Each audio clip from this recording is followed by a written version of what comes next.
Welcome to the Deep Dive. Today we're embarking on a truly unique journey, unlike anything we've done before. We have this stack of sources that, well, at first glance seem completely unrelated. There's the epic travels of a medieval merchant, the secret history of something you might use every single day, the grand spectacle of an art form, and, well, the mysterious fall of ancient empires. So our mission today is to extract the crucial nuggets from each source, definitely, but maybe more importantly, to reveal the surprising connections, the profound patterns that emerge when we look at these, diverse threads of history together. Think of it as a deep dive into the sort of underlying forces that shape human experience. Indeed. And what's fascinating here is how these seemingly distinct stories, they all speak to that universal human drive for ambition, right? And incredible resilience in the face of change and just the constant process of transformation across vast stretches of time and culture. It's quite something. Okay, so let's unpack this. Let's start by, well, literally crossing worlds, following the footsteps of a truly remarkable individual, Marco Polo, the Venetian merchant whose incredible journey really did bridge the medieval West and the powerful, sophisticated East. He's such a famous figure, but the context is key. Exactly. Born in Venice, 1254. Marco spends his early life surrounded by, merchant ledgers, maps, whispers of distant lands, because his father, Niccolo, was already far away in Central Asia, which is pretty common for merchants then. Marco didn't actually see his father for the first 15 years of his life. 15 years. And those whispers weren't just stories. They were these tantalizing rumors, weren't they? Of unimaginable wealth, knowledge, carried by sailors, spice traders. Then in 1269, Niccolo and Marco's uncle, Maffeo, they return. And it's not just for a family reunion. They come back with an astonishing request from Kublai Khan himself. The Great Khan. Wow. Yes. The mighty Mongol ruler wanted them to return to his court. And he specifically asked for a representative from the Latin Church and, if possible, a young man of promise. Marco, who is about 17 then, he gets chosen. Chosen for his sharp mind, his keen observation skills. So not a warrior, not a diplomat. No, not at all. But he was about to become this sort of human bridge between two vastly different worlds. It's quite a task for a teenager, isn't it? It's an astounding responsibility, really. So 1271, Marco, his father, his uncle, they depart Venice again. Their pass is the legendary Silk Road, that, intricate network of trade routes connecting Europe and Asia. And it wasn't a gentle trip. No kidding. They traveled by sea to Acre, then through Armenia, Persia. It was tough. Scorched deserts, high plateaus. They even had a significant delay in Persia because a local Mongol ruler, the Il Khan, died. Marco himself got seriously ill in Badakhshan, that's in modern-day Afghanistan. He had to rest for months. It was a brutal, relentless journey. I mean, imagine crossing the Pamir Mountains. Treacherous. Snow, jagged rocks. Then the Gobi Desert. Just vast, empty. Dust, mirages where water was gold.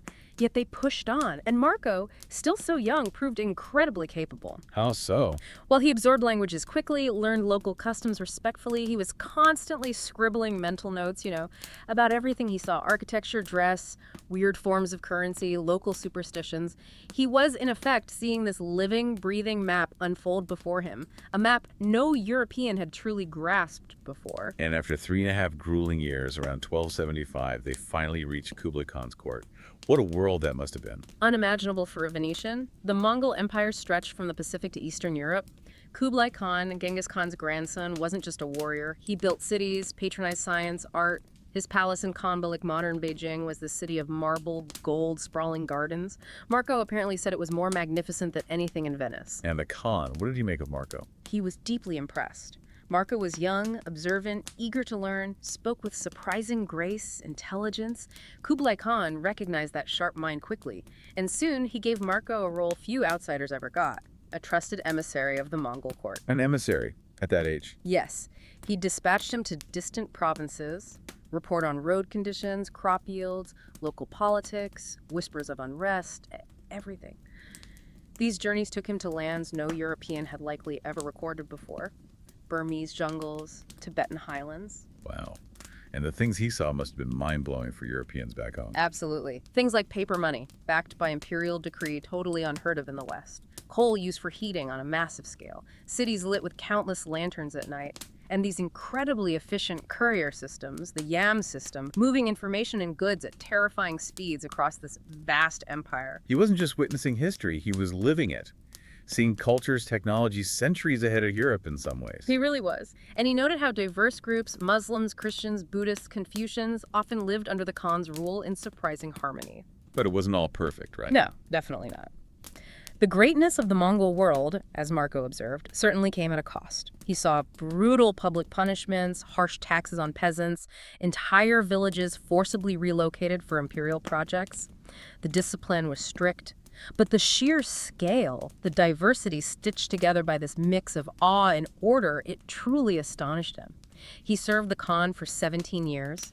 China basically became his new reality for much of that time. 17 years. So how did they finally leave? That must have been difficult, too. It was. By the early 1290s, Kublai Khan was getting old, his huge empire starting to fray a bit. He was actually reluctant to lose Marco, such a loyal envoy. But fate intervened. A Mongol princess needed to be escorted by sea to marry a Persian prince. The Polos were permitted to go with her. The sea voyage this time. Yes, and it was brutal. Plagued by storms, disease. Hundreds apparently died by the time they reached Persia. Goodness. And returning to Venice after all that time. They arrived back not as triumphant heroes, but almost as strangers. Venice was at war with Genoa. The streets Marco remembered were filled with soldiers, suspicion, their foreign clothes, their accented speech, their unbelievable stories. People found them hard to believe, too wild. But Marco had one final, crucial mission. Get it all written down. He did, and somewhat ironically, he did it in a Genoese prison cell. He was captured during a sea battle in 1298. There, he met Resticello da Pisa, another captive, but also a writer. Marco started dictating, just pouring out everything. Tales of the Silk Road, Kublai Khan's court, snow leopards, paper money, those black stones that burned like firewood coal, cities with millions of people. Exactly, and Resticello meticulously transcribed it all, line after astonishing line. The result was Il Milione, or The Travels of Marco Polo. Which spread like wildfire across Europe. Some thought it was like a literal treasure map. Others just dismissed it as pure fiction. How could a European possibly have seen all that? But Marco never wavered. Even on his deathbed, people urged him to admit he'd exaggerated. He supposedly replied, "I did not tell half of what I saw." That's such a powerful and enduring statement.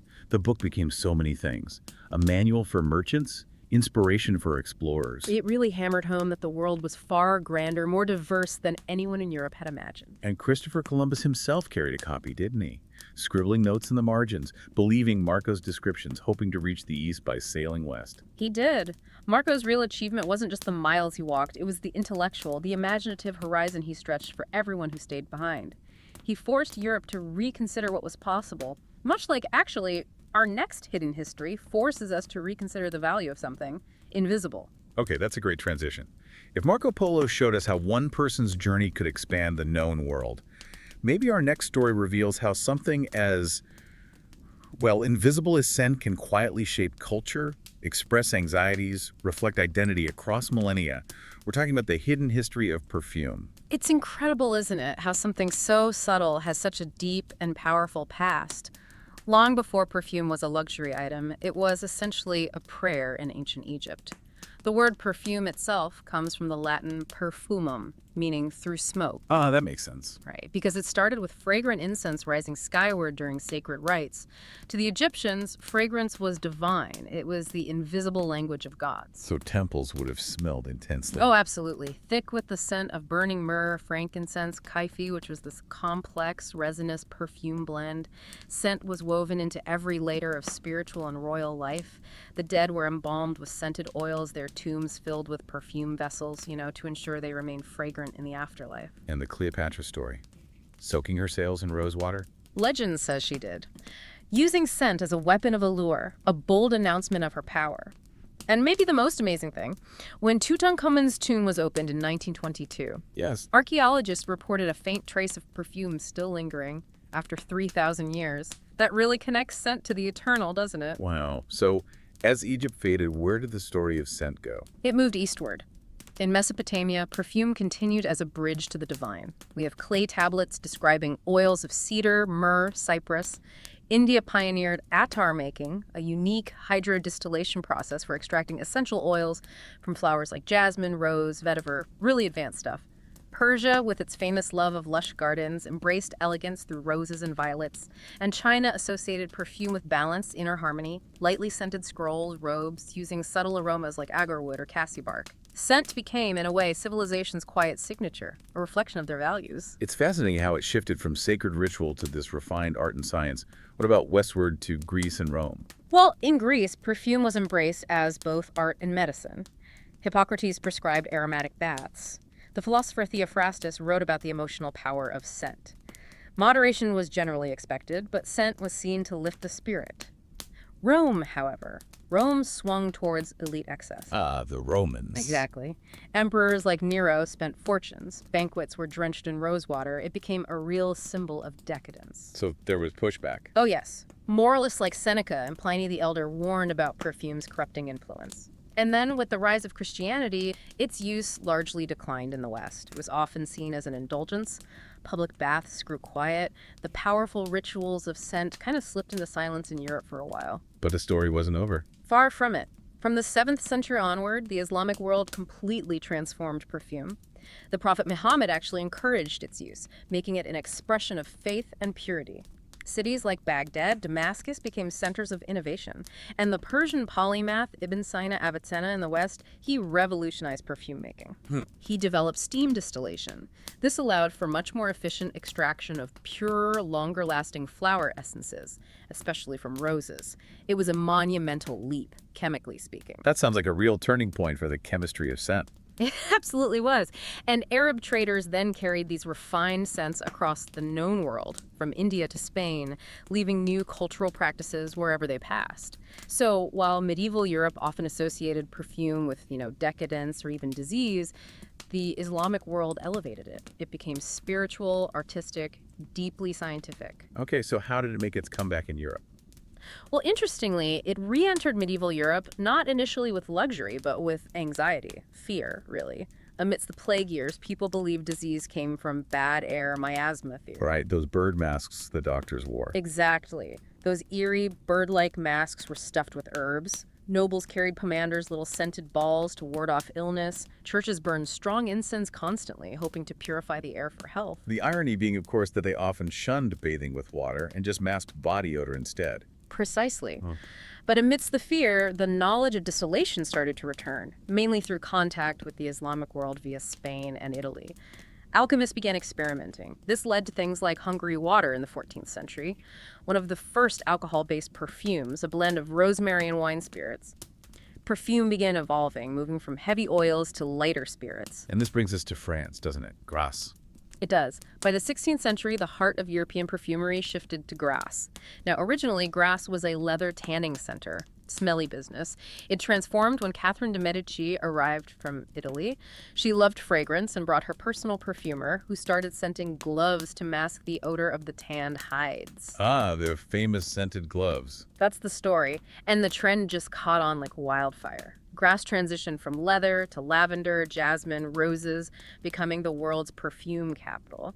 And the French court became utterly obsessed. Versailles, under Louis XIV, was practically a temple of scent. Rooms constantly perfumed, even fountains supposedly spraying rose water sometimes. Perfumers must have become real artisans. Absolutely, guarding their recipes like state secrets. And in the Enlightenment era, alcohol-based scents became more stable. Glass bottles grew more elegant. Perfume fully transformed from a mask against disease to a powerful symbol of luxury, status, and personal identity. Which leads us towards modernity. Exactly. The 19th and 20th centuries saw massive shifts. Scientific breakthroughs allowed chemists to create synthetic aroma compounds like coumarin, which smells like hay, or vanillin from vanilla. This opened up entirely new scent palettes. Perfumers became true composers, building scents note by note, like music. Any specific examples that mark this shift? Oh, definitely. Jicky by Guerlain in 1889.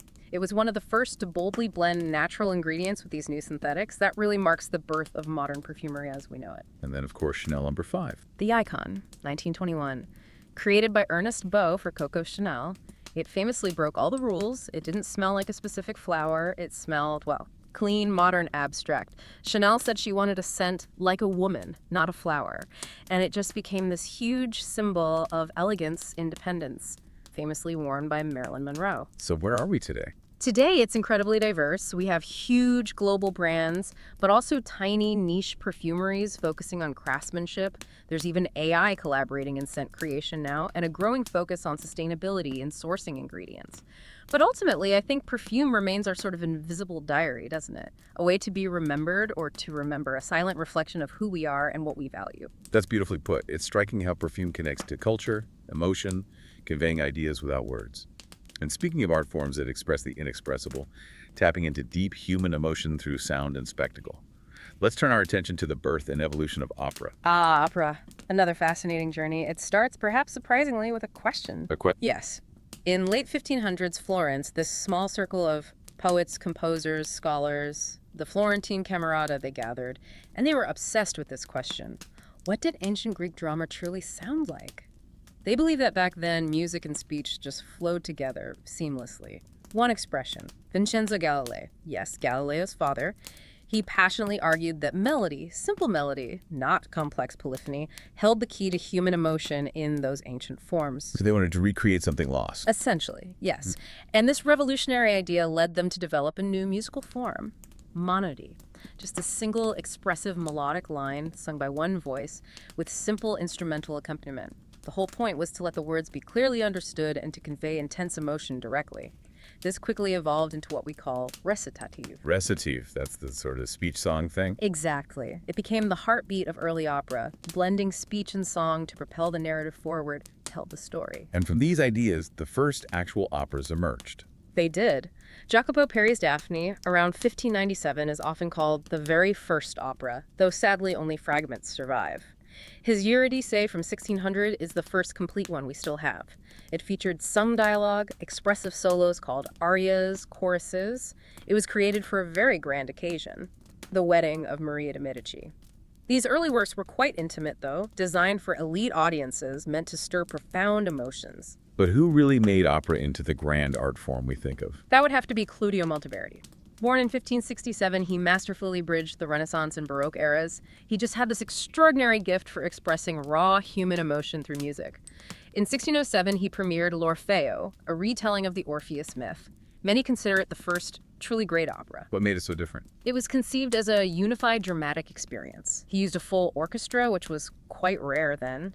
The music itself really spoke, embodying emotions directly, powerfully. Monteverdi showed opera could handle both grand narratives and profound human intimacy. Okay, so opera starts as this elite, emotional experiment. But then something changes. A radical shift happens in 1637. The Teatro San Cassiano opens in Venice. This was the first public opera house ever. For the first time, ordinary citizens, those who could afford a ticket, could experience this incredible art form. And Venice, with its bustling trade, its mystery, its famous carnival culture, it was the perfect incubator for this new, accessible entertainment. And opening it up to the public must have changed the art form itself. It absolutely did. The music had to become more immediately expressive, more dramatic to hold a diverse audience. The scenery got more lavish, more spectacular, and star performers started to emerge. Most notably, the castrati. Ah, the castrati, male singers. Yes, male singers castrated as boys to preserve their extraordinarily high vocal range. Their voices were considered otherworldly, incredibly powerful. They became true superstars. Composers started writing incredibly elaborate da capo arias, specifically for them, highly ornamented pieces that allowed the singer to improvise and really show off their unbelievable vocal talent. So Venice makes opera public and star-driven. Did other Italian cities contribute? Oh, definitely. Rome's opera tended to be more sacred, symbolic, very grand and theatrical. Often male performers took female roles there too, and they loved elaborate staging gods descending from the ceiling, that sort of thing. Naples, on the other hand, became a real musical powerhouse. Naples, how so? Naples basically codified the style known as serious opera.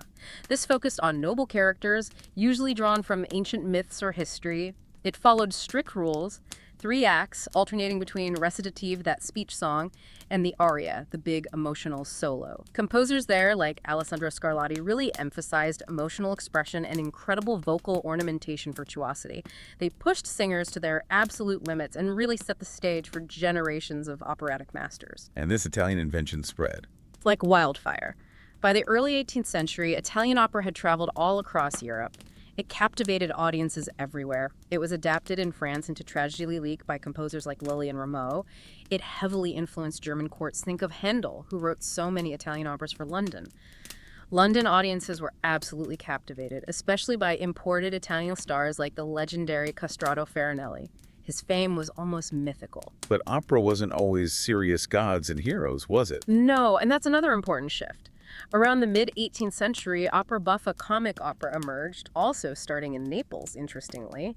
This new style rejected the stiff formality and often heavy themes of opera seria. It went for more human, down-to-earth, lively plots, often with sharp social satire, poking fun at vanity or the upper classes. Any famous early examples? Giovanni Battista Pergolesi's La Serva Padrona from 1733. It was actually a short intermezzo performed between acts of a serious opera, but it became hugely popular on its own. It turned a simple domestic squabble into this charming, witty commentary. And this comic turn influenced later composers. Profoundly. Especially someone like Mozart. He brilliantly blended that comic wit and sharp character observation with incredibly profound human emotion in his own masterpieces, like The Marriage of Figaro or Così fan tutte. So you see, Italy didn't just birth opera, it truly shaped it, allowing it to grow from this sort of academic experiment into a roaring tapestry of voice, music, emotion, spectacle. It's amazing how it evolved. What's really compelling is how opera, in its essence, is this very human invention trying to express what words alone just can't contain, whether it's grand heroic tales or subtle human folly. And its fingerprints are still all over modern theater, musical film, even orchestral composition. It's an incredible example of human ambition to express beauty transforming an art form. Much like, maybe on a larger, scarier scale, entire civilizations transform, sometimes violently. Which brings us to our next deep dive. Right. From the soaring notes and grand narratives of opera, we now shift to a truly monumental historical mystery, the vanishing world. We're talking about the Bronze Age collapse. Before about 1200 BCE, the Eastern Mediterranean was flourishing. This was the height of the Late Bronze Age, and in many ways it was the first truly globalized age. That's a key point. You had these major interconnected empires and powers, the Mycenaeans in Greece, the powerful Hittite Empire in Anatolia, the Egyptian New Kingdom, a whole network of prosperous Canaanite city-states along the coast, the Babylonians, the Assyrians. And they were really connected, not just existing side by side. Oh, deeply interdependent. Ships crisscrossed the Mediterranean carrying vital raw materials. Copper from Cyprus, tin from as far away as Afghanistan you needed both for bronze, the critical metal of the age. Luxury goods flowed freely. And the kings, they exchanged these formal diplomatic letters calling each other brother, written in Akkadian, which was the common diplomatic language, the lingua franca. Power wasn't just military might, it was this delicate balance of trade and diplomacy. But a complex system like that carries risks. Exactly. Inherent risks. And around 1200 BCE, those risks just catastrophically materialized. The sources talk about how cracks became fractures and then collapse. Yeah. Within a remarkably short period, we're talking maybe a few decades, nearly every single major palace complex in the Eastern Mediterranean was destroyed or abandoned. Everyone. That's staggering. Pretty much. Writing systems vanished. Poof. Populations declined dramatically. Vital trade routes were severed. Literacy just faded away almost entirely in many places.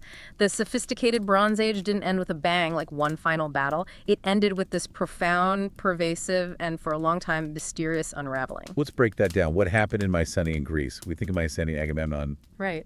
The prominent city-states like Mycenae itself, Pylos, Tiryns, Thebes, they were ruled by a wanax, a kind of warrior king. They were highly organized, literate societies using the linear B script, which we now know is an early form of Greek, written in a kind of syllabic script. But around 1200 BCE, these magnificent palaces just fell silent. Pylos was burned to the ground. Mycenae was heavily damaged and declined. What followed was what historians call a dark age, lasting for centuries. Dark Age meaning. Characterized by a complete absence of writing. No more linear B, no grand palaces being built, no sophisticated large urban centers for centuries. A real regression in complexity. So what caused it? Do we know? Well, that's the mystery. The theories are numerous and they're probably interconnected. Some suggest devastating earthquakes, the region is seismically active. Others point to widespread invasion, maybe internal rebellion by peasants or lower classes against the palace elites. Or perhaps widespread famine triggered by sudden climate shifts, long droughts. And then there's the looming specter of the mysterious sea peoples. The Sea Peoples, they sound ominous. They do. Our sources suggest the truth probably lies in a combination of all these factors. It shows how a highly complex, interconnected system like the late Bronze Age world can just cascade into a devastating collapse when multiple stresses hit it all at once. Okay, so Greece collapses. Yeah. What about the other big players? The Hittites. The Hittites, a massive superpower rivaling Egypt, they also vanished. Their capital, Hattusa, was apparently a marvel of engineering, huge fortifications. But it suddenly went silent around 1190 BCE. Diplomatic messages stopped, the city was destroyed, abandoned, and the Hittite Empire just disappeared from history for over 3,000 years until archaeologists rediscovered Hattusa in the 20th century. Gone, just like that. Theories. Similar ones, waves of invasions, perhaps by those same sea peoples or others. Internal instability, severe food shortages linked to climate change again. And Egypt, if they collapse too. Egypt, uniquely, managed to survive. But, as the sources say, barely. While under Ramses II, Egypt was at its absolute peak, building massive temples. By the time of Ramses III, maybe 50 years later, Egypt was very much on the defensive. His records, especially at his temple at Medinet Habu, they speak vividly of invasions from this mysterious force known as the Sea Peoples. Who were the Sea Peoples? That's the million-dollar question. They weren't a single group or nation. The Egyptian inscriptions list various names: Pelsit, possibly Philistines, Sheridan, Shikalish, Denyen, Weshesh. They seem to be confederations of warriors, perhaps displaced peoples themselves, moving by sea and land. They swept through the eastern Mediterranean, destroying powerful, wealthy cities like Ugarit on the Syrian coast. And Egypt fought them off. Ramesses III's inscriptions describe these desperate battles, land and sea. Egypt won, barely, according to the records. They repelled the May invasion, but the effort crippled them. Egypt survived, but it was severely weakened, entering a long period of decline. They lost their empire in Canaan, faced internal strife. They never really recovered their former glory. So the Sea Peoples seem like a major factor, but maybe not the only cause. Exactly. They were a vague but ominous presence, as one source puts it, perhaps better understood as a symptom, not a cause. They might have been the final blow to societies already weakened by other factors. They could have been displaced peoples themselves, acting in a kind of chain reaction of migration and raiding, spurred on by a deeper crisis. Which brings us back to climate. It increasingly looks like a major catalyst. New evidence keeps emerging from studying ancient pollen, lake sediments, tree rings, strongly suggesting a prolonged severe drought around 1200 BCE. And not just localized, but stretching across the entire eastern Mediterranean and Near East. A mega drought. Something like that. This would have led to widespread repeated crop failures, mass starvation, economic collapse. When the agricultural surpluses that fed these large, centralized palace economies failed, the system broke down. Cities starved. Trade routes crumbled because there was nothing to trade or it was too dangerous. Panic, unrest, migration. The perfect storm. And the loss of writing seems so significant too. Hugely significant. A profound loss of memory. Writing Linear B Ugaritic cuneiform, Hittite cuneiform, was a tool of power in the Bronze Age. Essential for administration, keeping track of goods, trade, diplomacy, holding these complex empires together. As the palaces burned, so did their archives. Linear B script vanished from Greece for hundreds of years. Ugaritic cuneiform just disappeared entirely. This was a true collapse of memory. Stories shifted from relatively reliable, written records back to vulnerable oral traditions. Think of Homer's epics, the Iliad and Odyssey. They likely contain fading echoes, distorted memories of that lost Mycenaean world, passed down orally for centuries before being written down again much later in a new alphabet. So this Dark Age, especially in Greece, was it just darkness? Well, while it's often called the Greek Dark Age, roughly 1100 to 800 BCE, it was also a period of incredible adaptation and resilience, survival. Smaller, more decentralized, perhaps more sustainable communities emerged from the wreckage. And critically, the Iron Age began. Iron was more widely available than the components of bronze, easier to work maybe. This democratized tools and weapons to some extent. So new beginnings from the ashes. Exactly. New powers emerged, like the Phoenicians on the Lebanese coast. They weren't a huge empire, but they were brilliant traders and seafarers. And crucially, they developed a revolutionary new alphabet, the ancestor of our own, much simply than cuneiform or Linear B. And eventually, older powers like Assyria and Babylon also recovered and rebuilt, setting the stage for the next era of history. So the collapse wasn't really the end. No. As one source puts it, it was not the end. It was a reset. It stripped away the old, rigid structures of the Bronze Age palace systems. It allowed for new languages, new technologies like ironworking to spread, new forms of political organization like the Greek city-state later on, and profound innovation born from sheer necessity. It's a stark reminder of fragility, but also a testament to human resilience and transformation, even when faced with seemingly insurmountable challenges. Wow. Okay. So we've just journeyed from Marco Polo's incredible footsteps, literally expanding the known world, to the subtle, symbolic, millennia-long history of scent.